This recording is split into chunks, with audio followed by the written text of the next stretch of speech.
Welcome to the Long Room with Joel and Christy. I'm Joel. And I'm Christy. And today we're coming to you on our podcast. We want to welcome everybody that's watching and listening through a podcast playlist. But today we want to be talking to you about frugal tips that could be costing you money. Some of the most common frugal tips that are shared by many channels and bloggers, and how those tips might actually be costing you money. Please note that we do not think that these tips are necessarily a bad idea. Correct. Or that they're bad tips. They could save you money. The problem is that we have to look at them and think about them a little bit. So we're going to go through a list of common frugal living tips and discuss why they might not be your best decision. Right. All right, so first we want to talk about, should you always buy generic? Interesting question. And the answer is most of the time. The reason why it's not always is because occasionally you'll run across a product that is a generic product that is actually more expensive than maybe a product that's sitting right beside it that might be on rollback or clearance in your grocery store. And so what we're saying is you should always look at the unit cost to make sure that the per unit price of the generic item is actually cheaper than the actual like brand name items that may be sitting right beside it. Occasionally we have seen this happen, and not just in food items, but also in things like detergent, other like toiletries that you might need for your home. We've seen it there. We've also seen it like in food items where the per unit cost. I think we actually found coffee that was cheaper than the generic brand once. And, that's just an example. You have to look, you have to do a little math to make sure that you're actually getting the best price. All right. Number 2, should you always buy in bulk? Another great question. And the answer is not always. We do buy a lot of things in bulk. We buy chicken in bulk. We buy hamburger meat in bulk. But we've also found that through doing the math, that sometimes the bulk prices are more expensive than getting something just a single use item. And so it's not always the best thing to buy in bulk. Most of the time it is. Sometimes it's not. So you want to make sure you're doing your homework, doing the math, and making sure that you're getting the best deal for you and your family. Okay, and this is one that I have never heard anyone discuss before, and that is you should use the Flip app. Should you use the Flip app? Sure, it's great. It shows you all the circulars for all the grocery stores in your area. So why would it be on this list? Well, the reason why is because if your local store has something on sale that even after the sale price kicks in is still more expensive than the everyday low price at Walmart or Aldi or another like discount grocery store in your area, the Flip app doesn't know that. It doesn't know everyday low prices. It only knows what's in a circular. So what we recommend is that if you see the circular has this great deal on some meat, stop for a second, pull out an app like your Walmart app, check the price, and see what their everyday low price is. Or check your bulk store if you have a bulk warehouse store like Sam's Club or Costco, and see what their everyday low price is. And potentially see if you can find an online price for Aldi. Like, those places may have an everyday low price that's not showing up in the circular because it's already lower than that. So it's just the assumption that it's going to be cheaper just because it's in the Flip app that might lead you astray. Right. Number 4 is you should always seek out the best deals, such as chasing loss leaders, manager specials, and clearance items. That would also be sometimes yes, sometimes no, because sometimes, especially on the clearance items, you're getting things that are really close to their best by date or expiration date. You want to make sure that you're going to be able to use it before it actually turns bad on you. You also, like we said in all these other tips, you want to make sure you're doing the math on those things, because sometimes buying something as a manager special or clearance item or anything like that may not be as frugal as buying something that's somebody's everyday low price, because sometimes they may, and stores have done this before. They jack the price up, then lower it a little bit, and say it's a manager special, and it's actually higher than it is somewhere else. So Yes. you want to make sure you're doing your homework. Make sure you're doing the math on those things. That's right. All right, so our next one is you should always use a coupon. Yes and no. Yeah, I mean, there's some good coupons out there. There are. But there's also some that are like 20 cents off of something that's $3. And then if you looked at the generic price might be 50 cents or $1 cheaper. So you spent 80 cents more than you had to because you had this coupon in your hand. Yep. So that goes back to checking your math and then figuring in your coupon deals.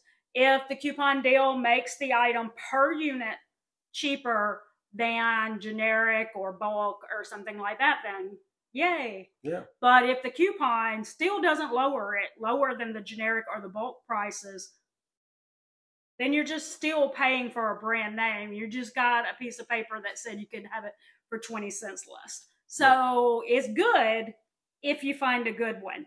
But there are some out there that are really almost not worth your time, especially if you have to print the coupon to get it. Right. So. Yep. Number 6, you should always use browser extensions or rebate apps. Now, we use those. We use Rakuten and what's those others we use? Ibotta, Swagbucks. Yeah, all those things. Yes. So we use those on a regular basis to try to get money back and rebates back on things that we purchase, on things that we're actually going to use. And that's the main thing. Don't use a rebate app or a browser extension to buy something that you're not going to actually use or that you don't actually need. That will cost you money because you're not actually buying something that you're actually going to use in your home. So be careful of that. Make sure that you're actually using the things that you're buying with these browser extensions, and that will save you money in the long run. Oh, and just as a note, some of the other rebate apps are the Fetch app, Inbox Dollars, and Honey. Checkout 51. Honey is a browser extension on your computer. Just to name a few, we do pretty much all of those.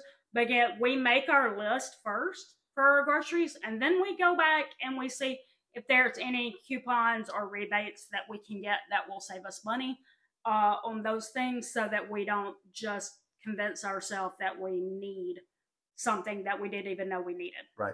So, okay, now our next one is, should you always buy at multiple stores?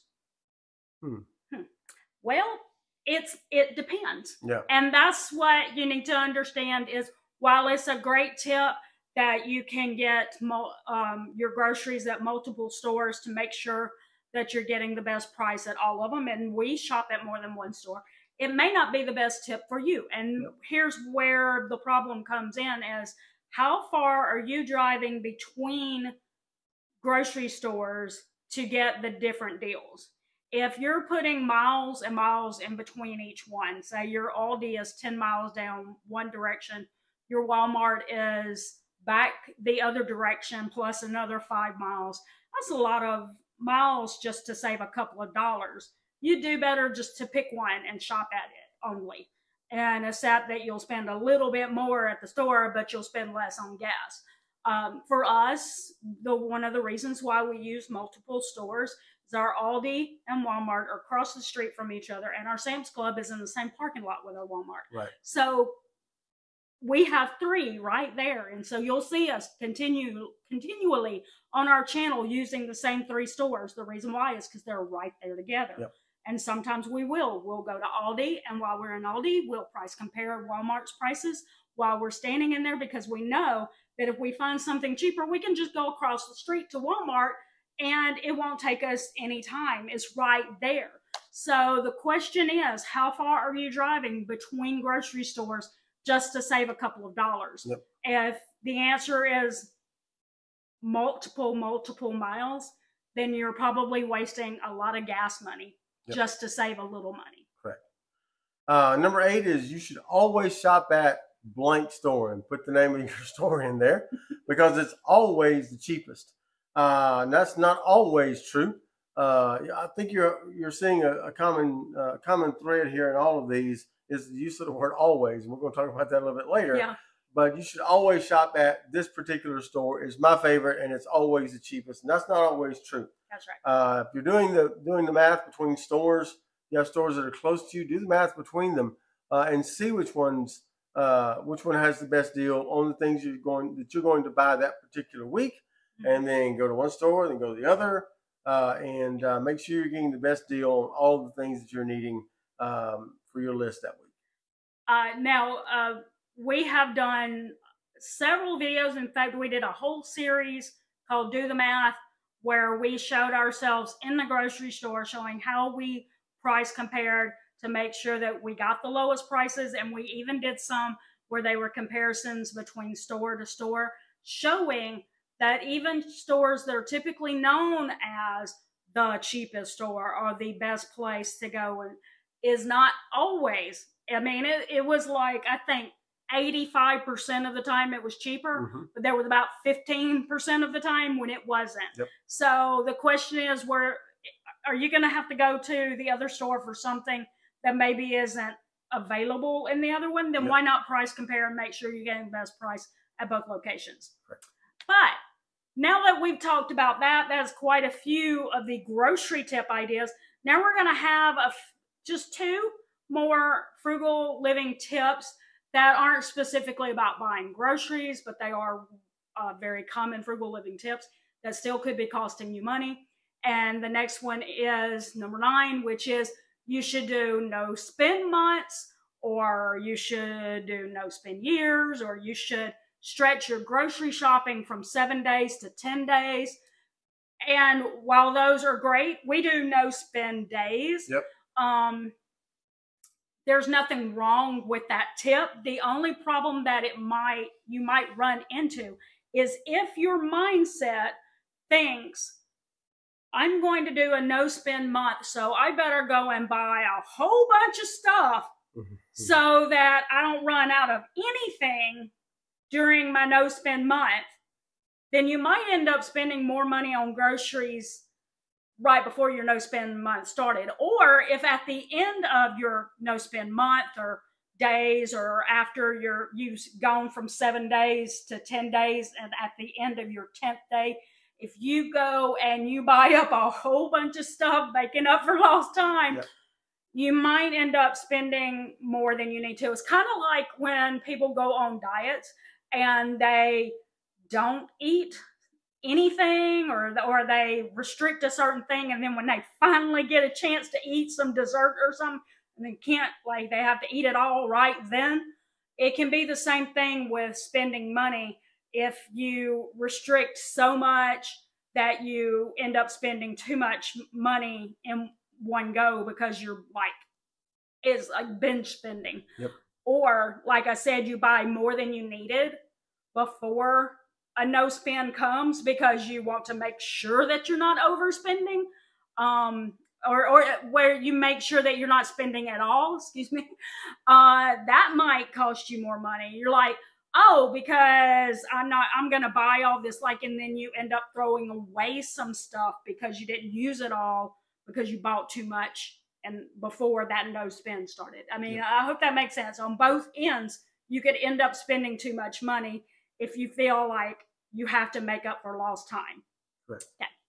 All right, and then finally, number 10, the biggest is you should always own a house. I know that's a big debate going around now between frugal people is should you or should you not? Is it better to buy or is it better to rent? Buy, rent, buy, rent, buy, rent. And you can look on the internet and find all kinds of articles that will say, yeah, you should buy. And then you can find all kinds of articles that say, yeah, you should rent. And these are the reasons why. Is it true that you should always own a home? That's not always the case. I know for the first 16 years of our marriage, we didn't own a home. We were in ministry, and we lived in church-owned homes. That's a tongue twister. Church-owned homes that we lived, parsonages as we called them, that we lived in while we were at each of those churches. The last church we served at didn't have that. They gave us a housing allowance, so we did buy a house And so for 8 years, we did own a home when we lived up in Tennessee. And then when we left there, we downsized. And we have, so for the last almost 7 years, we have lived in apartments or townhomes that we've rented. And so it kind of depends on your situation, what your life situation is, what your money situation is. If you don't have enough money for a down payment, they're going to tack on a PMI, a personal mortgage insurance, until you get a certain amount of equity built up in your home. Insurance on a home is also added into your mortgage most of the time as well. If you're not shopping around for the best insurance deal for your home, you could probably be losing some money, because we have a story on that as well. But won't tell that today.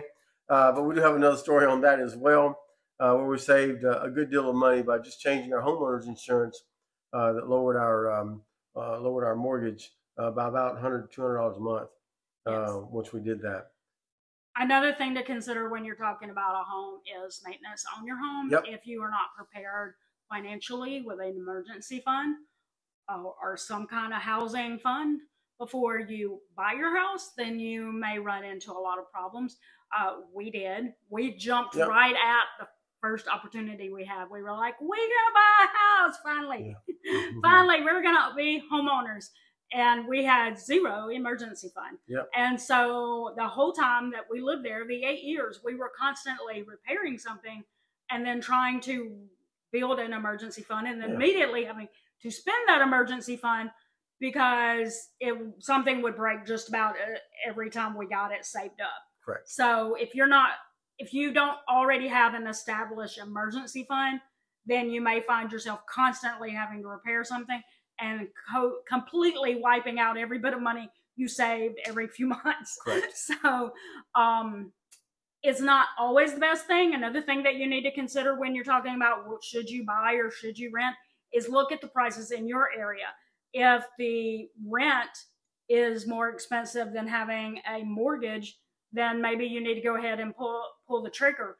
But if the mortgage is more expensive than having rent in your area, then maybe you need to wait, build up that emergency fund and the down payment and stuff like that, so that you have a really nice amount to go to that mortgage, so that it lowers those payments down to what you would be paying for rent.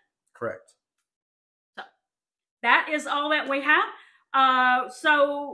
We do want to just summarize this and say what we're hoping that you got from this list is that these were not bad tips, and they never have been. Yep. They are tried and true, except the problem is that sometimes when we hear the tips, we think always. Now, I'm not saying they say always. I'm saying that's what we hear. Yeah. We hear them saying in our mind, this is how you're always supposed to do it. And always can come with it some problems, because there are exceptions to those tips. Yep. Let's just put it this way. Not all the tips are going to be 100% for you all the time. It's you personally that have to look at it and decide which of those tips are going to work for you. So basically, we want to say we should question everything that we buy, even if it sounds like a great deal. We need to check the unit price on our groceries to make sure we're getting the best value. But we also need to take into account other things, like how far we have to drive to get to a store just to save money. We need to be careful about overspending in preparation for not spending in the future, and be careful not to binge spend when we put off something for a longer period of time. And finally, we need to be careful to only buy a home when we're financially prepared to pay for it and to maintain it. So that's going to do it today. For the Long Run, Joel and Christy, I'm Joel. And I'm Christy. And don't forget, it's a long run. Give yourself a little grace. Bye.